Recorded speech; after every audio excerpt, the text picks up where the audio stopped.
Čau, mani sauc Beatrice Zviedra, es esmu 2. kursa studente audiovizuālajā mākslā. Es izvēlējos studijas konkrētajā apakšprogrammā, jo es vienmēr esmu filmējusi un dokumentējusi. Es iepriekš mācījos vidējo profesionālo izglītību arī kā videooperatora, tādēļ Latvijas Kultūras akadēmija šķiet kā labs nākamais atspēriens solis manā dzīvē kā kinooperatorei.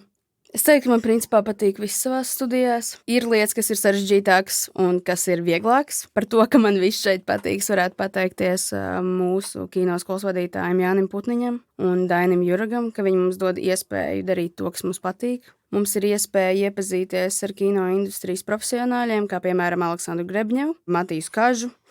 Manuprāt, tas ir vissvarīgākais mūsu studijās, ka mums ir tā iespēja iziet arī ārpus kinoskolas un jau skatīties uz mūsu profesiju, kā mēs to darīsim nākotnē. Mani mīļākie studiju kursi noteikti ir manā specialitātē, piemēram, kā operatora māksla. Pats galvenais filmu skolā ir tas, ka viņi tev motivē atrast savu individuālo stilu, individuālo valodu, principā veidot sevi kā personību, manuprāt.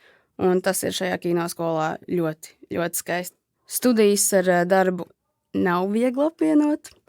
Tas ir atkarīgs arī no specialitātes, ko tu mācies. Ja ir vairāk praktisku darbu, piemēram, kā operatoriem, jāfilmē daudz, stundas ir garas kino, tiem būs grūtāk apvienot šo te darbu ar studijām. Var darīt darbus, kas ir neregulāri. Piemēram, 1 vai 2 nedēļā, var aizbraukt nofilmēt kaut ko. Šādā veidā tu sevi attīsti savā profesijā un arī iepazīst jaunus cilvēkus.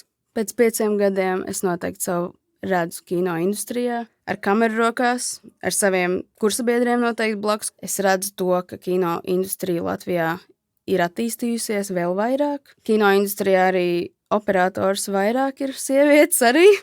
Un es pēc 5 gadiem ceru, ka arī mani kursabiedri, kas šobrīd studē, mēs vēl joprojām visu darīsim to, kas mums ļoti ir mīļš, kas ir kino veidošana. Un, jā.